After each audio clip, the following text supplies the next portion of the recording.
सो अगर आप देखेंगे पीसीओडी में मोस्टली लेडीज को एबनॉर्मल हेयर ग्रोथ होना, मेल पैटर्न ऑफ बाल्डनेस आना, हेयर लॉस होना, मूड स्विंग्स होना, इरिटेबिलिटी होना और ओबेसिटी होना, एक्नी होना, ये सारी प्रॉब्लम पीसीओडी के साथ में होती है। प्रेग्नेंट होने के लिए सबसे इम्पोर्टेंट चीज क्या है?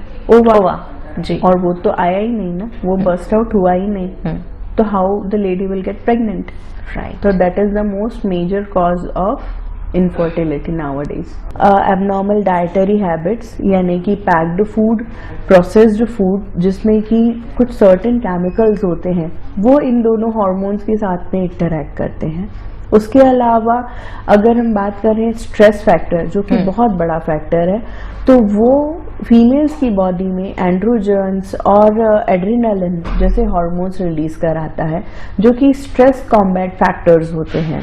वो स्ट्रेस का लेवल इतना होता है कि उसके कारण फीमेल हार्मोन्स कम बनने लगते हैं और मेल हार्मोन्स का परसेंटेज ज़्यादा हो जाता है, तब भी ओवरी के फंक्शंस रिड्यूस हो जाएंगे। अब फिजिकल एक्टिविटी नहीं होती है तो एक तो एबनॉर्मल हार्मोन्स या एबनॉर्मल केमिकल्स बाहर नहीं जा रहे हैं जी। और दूसरा फैट परसेंटेज या ओबेसिटी बढ़ रही है।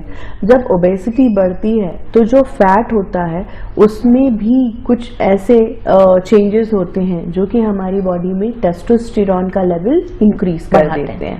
यूटीआई का ना सबसे इम्पॉर्टेंट और मेन कॉज जो है वो एबनॉर्मल वाटर इनटेक है, लेस वाटर इनटेक है। Usually most of the working women's they avoid using toilets eight their work place या पब्लिक टॉयलेट्स यूज करना अवॉइड करते हैं। ऐसी कंडीशन में जहाँ यूट्रस अवॉइड रह जाता है वहाँ उसके न्यूचर करने वाले, उसकी ग्रोथ करवाने वाले हार्मोन्स भी कम हो जाते हैं और ये सबसे ज़्यादा कॉमन देखा जाता है पीसीओडी की प्रॉब्लम में। दोस्तों, वेब दुनिया पॉडकास्ट पर मैं हूं गरिमा मुदगल और हम बात कर रहे हैं वुमेन्स हेल्थ के बारे में और इसके लिए हमारे साथ हैं doctor Renu Dubey Sharma. Hello ma'am, एक बार फिर आपका स्वागत है। Thank you ma'am. हम हेल्थ टॉपिक्स पे बात कर रहे हैं, स्पेशली वुमेन्स हेल्थ पर, और आज जिस स्पेसिफिक टॉपिक पर मैं आपसे बात करना चाहती हूँ वो है पीसीओडी। तो सबसे पहले तो आप हमें साधारण शब्दों में बताइए कि पीसीओडी एक्चुअली होता क्या है और क्या पीसीओडी और पीसीओएस सेम प्रॉब्लम्स हैं? Hi Garima, thank you so much.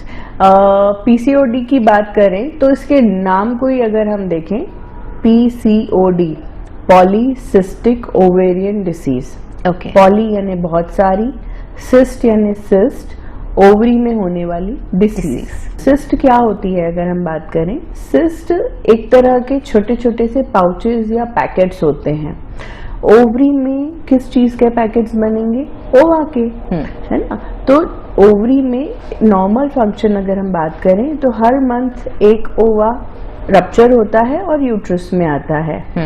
अगर ओवरी में ओवा रप्चर नहीं होकर वहीं का वहीं रह जाए, ओके, तो वो लंबे समय तक अगर रहे तो ऐसे बहुत सारे ओवास ओवरी में इकट्ठे हो जाएंगे जी। और वो बहुत सारे ओवास जब ओवरी के अंदर इकट्ठे हुए रहते हैं तो वो पीसीओडी के फॉर्म में सामने आते हैं।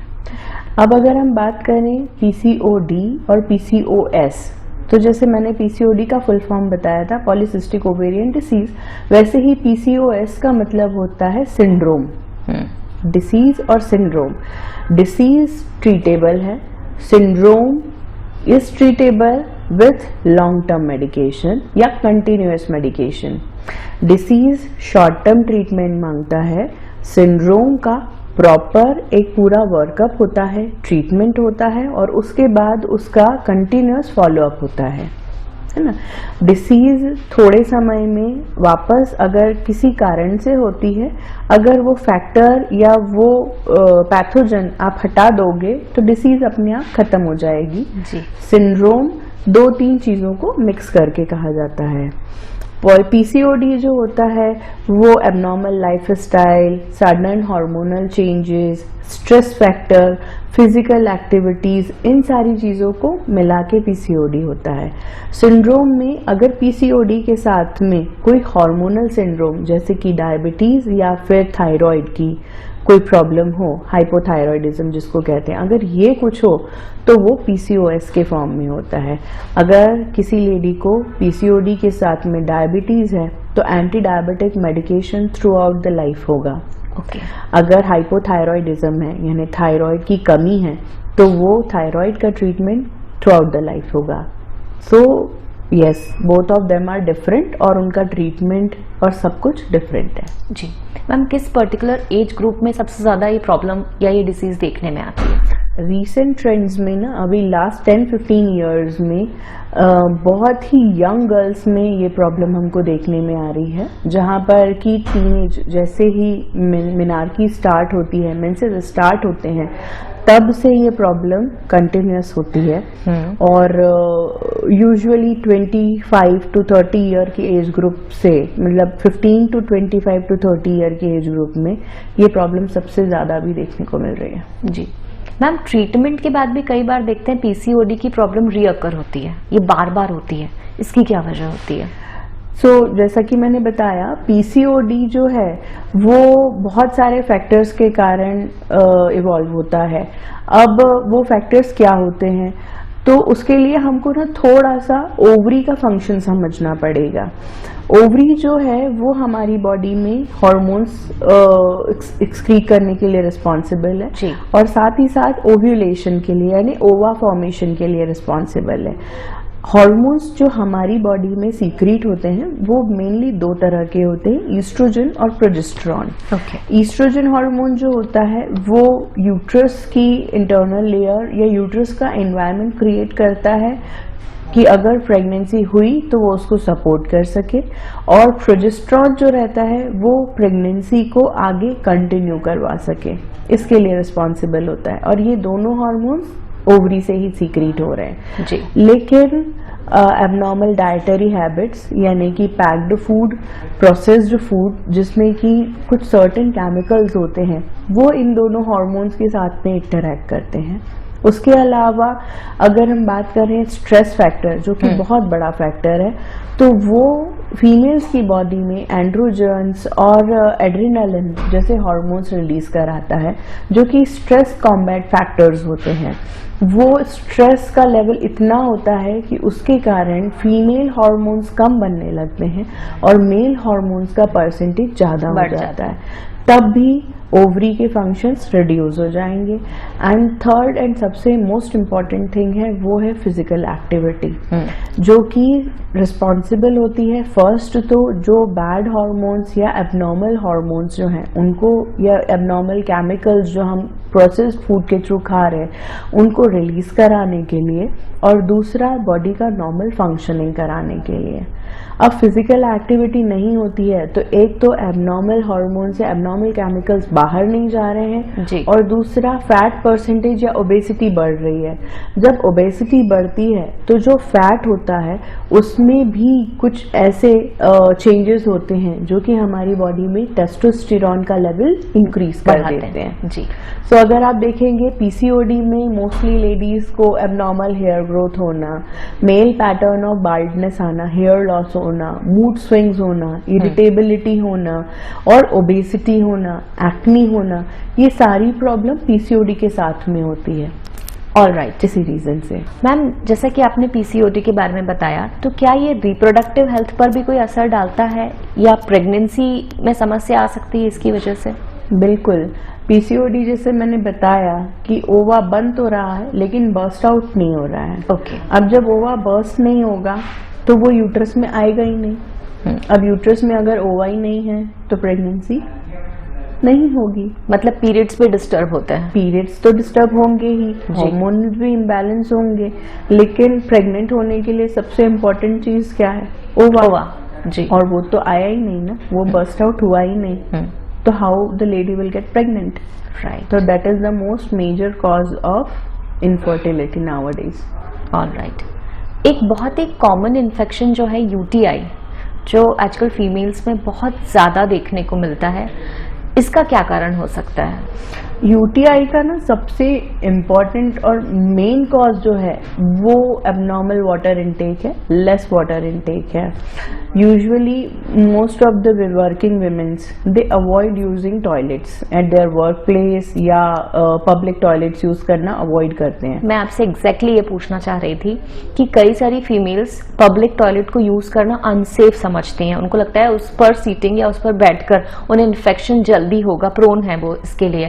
क्या ये सच है? बहुत हद तक ये सच भी है। अगर मैं अपनी बात करूं कि मैं भी अगर पब्लिक टॉयलेट यूज करने के बारे में सोचूं तो मैं 2 बार सोचूंगी, सेफ है, हाइजीन है, और फिर उसके बाद कुछ पर्टिकुलर मैन्यूअर्स करके ही यूज करूंगी।